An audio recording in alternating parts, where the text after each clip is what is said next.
Tantor Audio, a division of Recorded Books, presents The Duke's Deceitful Governess by Caroline Lee. Narrated by Philip Alces. Prologue. Rourke Lindsay, for his sins, his grace the Duke of Exingham, had faced fiercer, more dangerous opponents.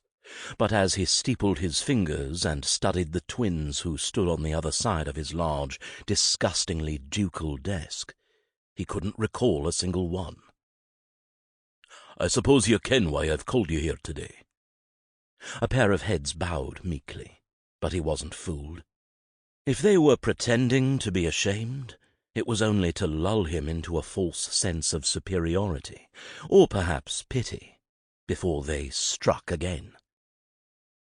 "They've defeated far braver men than you, Lindsay. Dinna forget it." He allowed a full minute to pass, wondering if one of them would speak, wondering if one of them would lie. He wouldn't give them the satisfaction of breaking first. He wanted them to admit to their crimes. Finally he cleared his throat, encouraging an answer. A pair of blue eyes peeked up at him from under auburn lashes, then quickly away. Rourke knew she hadn't been frightened by his scowling visage, because he didn't have one. He'd always been careful to keep his expression neutral, a lesson he'd learnt from his father as a young man, and one Lord Blackrose, his superior in Her Majesty's service, had later emphasized. Aye, he was a stoic man, and a patient one besides. He could wait them out. Another flash of blue. Then the darker head leaned to the left. It was Hunter, of course, who broke first. The lad was full of too much energy to stand still for long, much less pretend indifference. His sister, on the other hand, now she was a formidable foe. Hushed whispering, then a pair of matching eyes turned to him. "Go on," Hunter hissed. His twin shot him a glare, then plastered a fake smile on her lips, and Rourke had to suppress the urge to smile. This one had inherited her mother's acting ability, which could be dangerous. "Uncle Rourke, are you mad at us?" Christ, she was doing the lisp. He hated when she did the lisp. It was intended to make her sound younger, more innocent. And he hated that it worked. He allowed himself a small frown. "Aye. Look, what's your name today?" "Please, your grace." Maintaining her innocent mien, she bobbed a little curtsy. "Today I'm Gertrude." He hated when she called him your grace. He was certain it was done to manipulate him, or remind him of the title he'd never wanted. "Gertrude, you ken I'm angry at you both. Can you guess why?" Her little lips pursed. "I cannot imagine, your grace. I left Buttercup without—" "Without what?" She jerked a thumb over her shoulder. "Without your study, your grace. I know you do not appreciate her charms." "She's a fool—" He swallowed down the curse. "Calm. I appreciate you remembering I didn't allow your goat in my study." The lass, currently calling herself Gertrude, bobbed another cheeky curtsy. "Of course, your grace." His palm slammed against the desk. "Dinna call me that." The echo rolled through the unnecessarily large room as Rourke fought to regain his unruffled state. Slowly, a knowing smile crept across Gertrude's face, and he knew she knew she'd discomposed him. Fuck. She'd won. Her brother was wilder, more likely to fall out of a tree and break his neck, but she was far more dangerous. "Jamie, why did you not get these two under control years ago?" Rourke knew the answer. His older brother was no role model, barely under control himself. The twins had been born of one of Jamie's wild flings, a bohemian actress who'd raised them until they became too much, then foisted them onto their father. Only Jamie was mostly gone in his cups by then, and had shipped the pair of them off to schools, where they'd made life miserable for basically everyone. Then Jamie had been killed in a puddle of piss outside his club, and the twins, and all the responsibility they represented, including Exingham, had been dumped on Rourke's lap. They were only 9, and already they'd been expelled from 4 schools. His sister, Honoria, had nagged him into bringing them to Exingham and hiring a governess. Which was, of course, the problem. Rourke forced himself to draw a deep, even breath, then released it. With his palms flat on his desk, he levelled a harsh glare at his niece and nephew. "Miss Muffet has resigned." Both sets of identical blue eyes lit up. "Did she leave without pay?" Hunter blurted in excitement. "Or a letter of reference?" He was far happier than he should have been. "Yes," Rourke managed coldly. "I win!" His nephew pumped his fist jubilantly and whirled on his sister. "You owe me your pudding." "She was an idiot." The lass currently known as Gertrude scowled as she crossed her arms. "No matter what we did to her, she should have stayed until she could get a letter from Uncle Rourke. He's a bloody duke. That would be a valuable letter." "No, I knew she'd hightail it out of here once we—" Hunter's teeth snapped together so quickly. Rourke raised a brow. Finally they were getting to the meat of the issue. He leaned forward slightly. "And what exactly was it you did to Miss Muffet to scare her away so quickly?" "Nothing," they both mumbled. Nothing. It was always nothing. "Let me see." Clearing his throat, he reached for the list of their misdeeds, which rested beside the open letter, both neatly arranged on the otherwise clean desk. He made a show of peering at the paper as if he needed the refresher. "Last week, you claimed you lost Miss Muffet's favourite primer, only for her to find it later in the hearth, half burnt. Speaking of fires..." He ran his finger down the left side of the paper. "In April, you closed the damper on the fireplace in the nursery, then cried fire and terrorized the servants as the room filled with smoke." "That was my idea." Hunter beamed. "Aye, if it has to do with fire, it usually is." Rourke turned his attention back to the list. "There was the time you cut a hole in the ceiling above the governess's bed. I didn't even remember which one it was. And Gertrude, or whatever name you were going by then, dumped rats onto her as she slept." "They were mice," his niece scoffed prettily. "Sweet little white mice." "And the time you dyed Mrs. Magoo's petticoats pink." "I didn't need to ken how. Thank you. Shut your mouth, Hunter." The bark had been instinctive, as his nephew had perked up proudly. Rourke took a measured breath and flattened the paper under his palms. "I'm a goddamned duke, no matter how little I want to be, and I have far more important things to worry about than the state of my servants' underclothes." He glared at the pair of them. "And you are just making my life more difficult." Gertrude's attention was fixed on the paper under Rourke's hands, her cheeks flushed, and her chin tucked against her chest. Her brother, on the other hand, met Rourke's eyes defiantly. "Do you have more important things than us to worry about, Uncle?" He was not going to rise to the lad's mocking tone. "He's 9, for fuck's sake. He should not rile you so." How well Rourke remembered being called into this study, standing on that rug, and staring defiantly up at father's scowl. Another deep breath, another reminder to maintain his control. It was galling how often he had to do that when in the presence of these 2 tiny humans.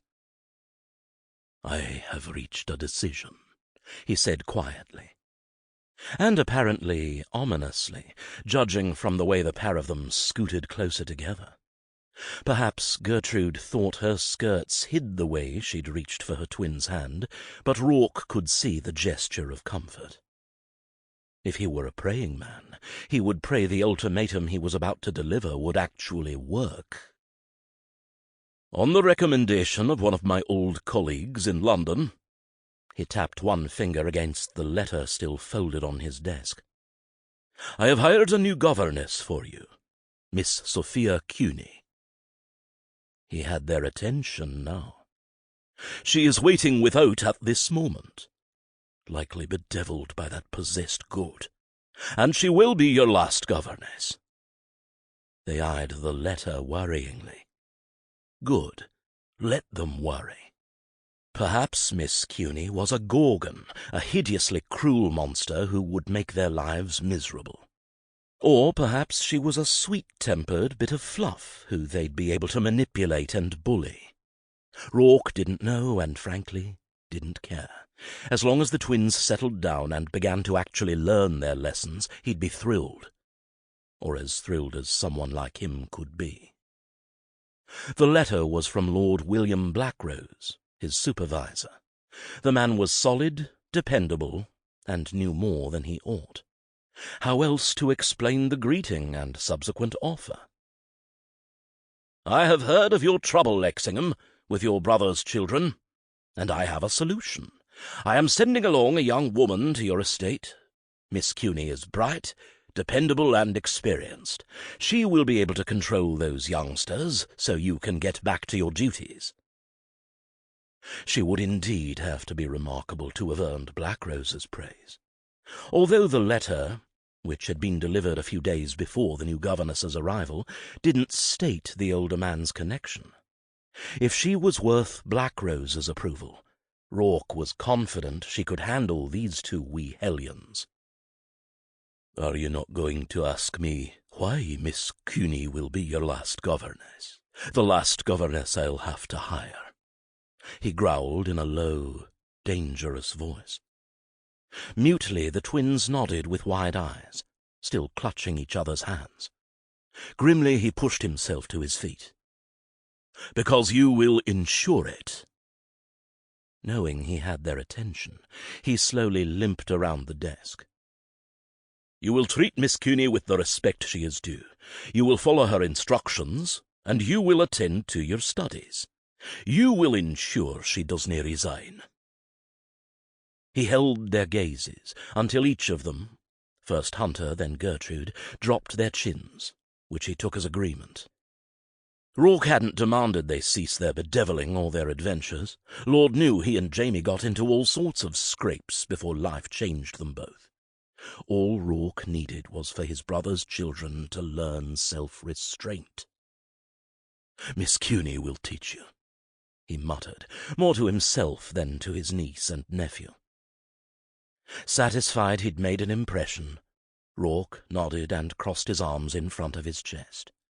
As the clock rang 10 o'clock, he leaned his arse against the edge of the desk and addressed the holy terrors once more. "And if you dinna treat her with respect, or if you fail to follow her instructions, or learn your lessons—" When he trailed off, both of them lifted their gazes, Hunter's hopeful, Gertrude's skeptical. Rourke made his voice and his expression hard. "If you dinna, I will send you off to school." "But—" Hunter began. "Separately."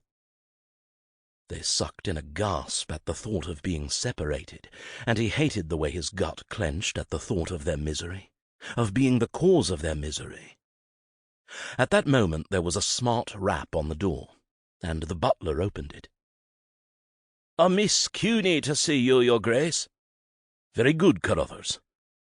He nodded to the twins, pretending not to see or be affected by their stricken expressions. "You two may stay and meet your new governess." He raised his gaze to the elderly butler. "Show her in." Chapter 1. There was a goat in the Duke's foyer. Miss Sophia Cuny eyed the animal which was placidly munching on the fringe of a huge oriental rug spread at the base of the stairs. The colours matched the curtains, reds and blues and golds, and she wondered if she ought to stop the nibbling before the rug and the whole decorating scheme was ruined. "No, do not interfere. Perhaps the goat is supposed to be here." She shifted her grip on her small valise. She'd been uncertain where to place the damn thing, so it was still clutched in her hand, and snorted softly to herself. Why would a goat belong in the foyer of such an impressively ducal estate as Exingham? "Sheep and cows are used to maintain the lawns and vistas of grand estates, yes?" Sophia was no farmer, but she was 90% certain rugs didn't need regular munching to stay looking good. But as always, she was willing to admit when she was out of her element, which seemed to be pretty much constantly. The goat lifted its head at a noise from behind the double doors where the staid butler had disappeared, then bleated softly and picked its way towards Sophia, who backed up.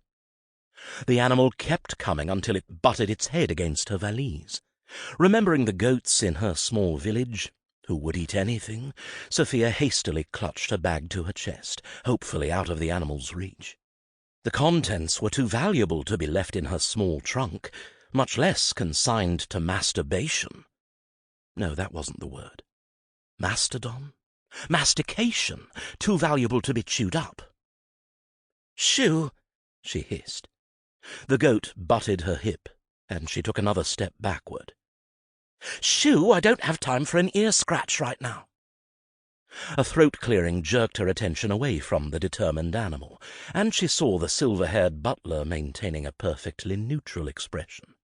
So neutral it passed through neutrality and out the other side, coming full circle, and he might as well be outright laughing at her.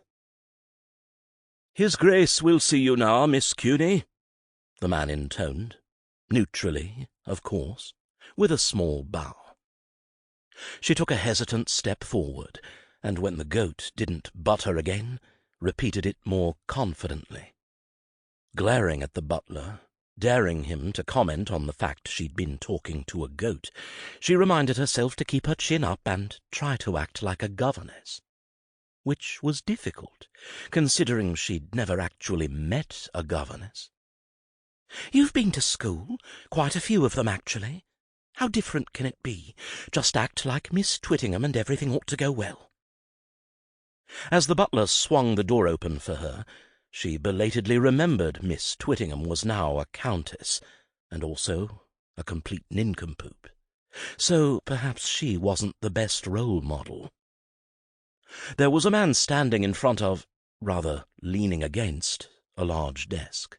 A giant desk. A completely tremendous, imposing, perfectly clean desk, which would have absolutely been the centre of the room's focus, were it not for the aforementioned man. Good heavens! Sophia had the impression of dark hair, an icy glare, and broad shoulders, but beyond that, she couldn't be certain why the air had suddenly been sucked from her lungs toward him. Perhaps he was terribly handsome, and she was experiencing some sort of fit? Or maybe it was the aura of power, of confidence, which had her stumbling forward, drawn toward him as a moth to a flame. "Oh, really? You're comparing yourself to an insect now?" Wait, were moths insects? In any case, this man, surely he was the Duke, would absolutely be the flame. The way those topaz eyes burned across the space between them, was it any wonder her pulse was pounding in her temples? Beneath his unfashionably attractive beard, his expression was blank. Not the butler's careful neutrality, but a blankness he'd learned from Blackrose, a blankness which perfectly hid his thoughts. Was he studying her as fiercely as she studied him? Was he even now struggling to breathe in her presence? His gaze flicked away, and she was able to suck in a breath. Evidently not. "You complete ninny, of course not. Yes, he's attractive. Is he the most attractive man you've ever seen? Absolutely not. He's moderately attractive. 4 out of 10. Perhaps a 5. A 6.5 in good lighting. Besides, he was Blackrose's blade. That would explain the aura of danger surrounding him, and why she felt slightly breathless in his presence. That and the beard. Stop thinking about the beard. Right. The butler cleared his throat again, and she pointedly refused to look at him. "Your Grace, Miss Sophia Cuny, here to apply for the position of the children's governess." The blade turned his attention to her once more, and she belatedly remembered to curtsy. Turned out it was difficult to curtsy while clutching a valise full of documents, but she wouldn't release them, so she managed. "Your Grace," she murmured, staring at his boots. They were quite nice boots. Perhaps she should focus on those instead of the beard. "Miss Cuny, you're hired." Forget the boots. Her gaze jerked back to those topaz eyes, which burned with something she couldn't identify, as he glanced at the 2 children standing in front of one of the windows. "Is that not correct?" he asked coldly. The pair of youngsters were also staring at the Duke's feet. Perhaps his boots really were that interesting. But one of them mumbled something. "Children?" His voice was, well, not exactly melodious. More of a growl mixed with a bark, which made him sound like an animal, really. He was every inch the Duke, and the inches that weren't ducal were busy being Blackrose's blade. Her palms were sweating. Oh dear. When she'd conceived this plan, the Duke had been just that, a duke, no name, just an employer, just an excuse to stay at Exingham while she rifled through his files, which were likely in that unnecessarily gargantuan desk upon which he now rested his firm posterior. "Now you're looking at his arse." Oh dear, she couldn't do this. She didn't belong here. Her pulse was pounding behind her eyes, and she could feel her breath quickening. She needed to leave, to turn and run from here. The papers in her valise were damning enough. She didn't need Exingham's evidence. She could turn the papers over to... Well, hell, she didn't know who to turn them over to. But someone would surely be interested in the traitorous activities she'd been a part of for so long. She could hand over the papers, then run far away from London, and hide forever. A small part of her reminded her that Exingham, in the middle of Scotland, was pretty damn far from London, and she could hide here. As a governess? "Did you say something?" the Duke asked mildly. She swallowed as she jerked her gaze back to him, but he wasn't looking at her. She tried to get her breathing under control as one of the children, the lass, straightened her shoulders and lifted her chin. "Aye, Your Grace," she said, meeting the blade's eyes. He didn't do anything as crass as glower, but it was obvious the pretty little girl had managed to anger him. "Aye, what?" he growled. "Aye, I said something." She swallowed. We said, Miss Cuny will make an excellent governess. Isn't that so, Hunter?" Sophia could see where the children, she remembered they were twins, were clutching each other. The lass must have squeezed her brother's hand, because he swallowed and lifted his gaze as well. "Aye, uncle," he mumbled before looking away. "We'll be good for Miss Cuny." To Sophia's surprise, the Duke muttered something which sounded like, "I very much doubt that," as he scrubbed one hand down his face and through his beard. The twins glanced at one another, and Sophia couldn't miss the fear on their faces. Were they afraid of their uncle? Blackrose's blade, remember? Yes, of course she remembered, but surely he wouldn't hurt his own kin. The children were illegitimate, as she recalled, his older brother's offspring. Perhaps the Duke resented their presence in his life. Perhaps he considered them a nuisance. 2 years ago, They'd stolen their headmaster's false teeth and soaked them in pepper juice. Last year they were dismissed from a school for setting someone's wig on fire. Sophia had done her research. Writing letters was one of her few real skills, and had to admit most people would consider the Duke's niece and nephew to be nuisances. But would he hurt them? As the man exhaled and straightened, pushing away from his desk, she saw him smile. It wasn't a particularly nice smile. Rather the smile of a man who'd forgotten how to smile in his quest to hide his thoughts and emotions, and was now learning a duke needed to set people at ease, and so had tried to re-adopt the smile, only to discover it didn't quite work. She'd read the file. Hell, she'd written the file. "Miss Cuny." He nodded curtly as he stepped toward her, one hand outstretched. "Welcome to Exingham." She stared at that hand. Did dukes shake hands? Did dukes shake governesses' hands? All she knew was this duke didn't shake this governess's hand. She knew what those hands had done. Flustered now, she dropped into another curtsy, her attention once more on his very nice boots. "I'm flattered, Your Grace." "Dinna be." From her curtsy she frowned and peeked up at him from beneath lowered lashes. His rudeness shouldn't have been surprising. Perhaps all dukes were cold?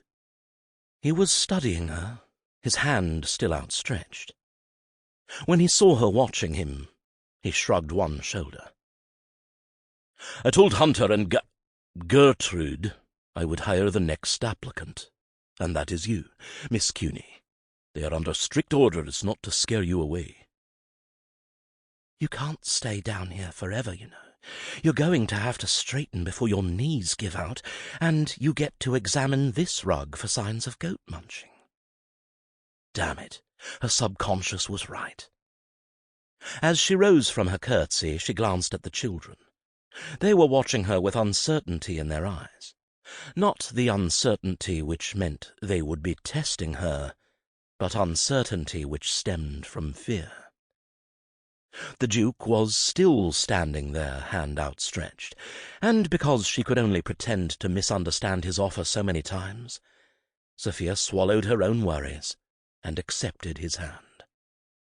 Despite her gloves, a jolt of warmth shot up her arm, a vague tingling, which made her want to tug her fingers back and shove them behind her back. Rather than lifting her hand to his lips, Exingham engulfed it, his large fingers cradling hers. It wasn't the way a man shook the hand of another man, but rather... Cradling? Was he cradling her hand? Why was it so warm in here? If the fingers of Sophia's other hand hadn't been wrapped around the handle of her valise, she would have fanned herself. Good gracious, it was suddenly rather hard to breathe, wasn't it? This close, she could see the Duke's eyes weren't topaz at all, but a light brown with flecks of gold throughout, which lent them their interesting glow. She wasn't certain she liked it. Well, yes, obviously, certain parts of her liked it, based on how her damned veins and arteries, despite Papa's teaching she could never seem to recall which was which, were working overtime, pounding in her ears, and the way her hand and arm and pretty much every inch of her skin felt all tingly, but also warm, and the liquid heat pooling between her thighs. Well, she yanked her hand from his. "Yes, Your Grace." She stepped briskly backward, her gaze locked squarely on his chin. "I'm certain the children and I will get along smashingly." "Aye, that's what I'm afraid of," he muttered as he turned away. She didn't think she was supposed to have heard that admission, so she ignored it, glad, now she was no longer pinned under his gaze, she could breathe again. Tilting her head slightly, she offered the children a commiserating smile. The lad, Hunter, flushed and dropped his gaze to his shoes, but the girl, her uncle had called her Gertrude, cocked her head and studied Sophia thoughtfully. Sophia would be the first to admit, well, not to the Duke of Exingham, she had no experience with children, other than the occasional sticky pat on the head when she'd been helping in her father's surgery. Sample complete. Ready to continue?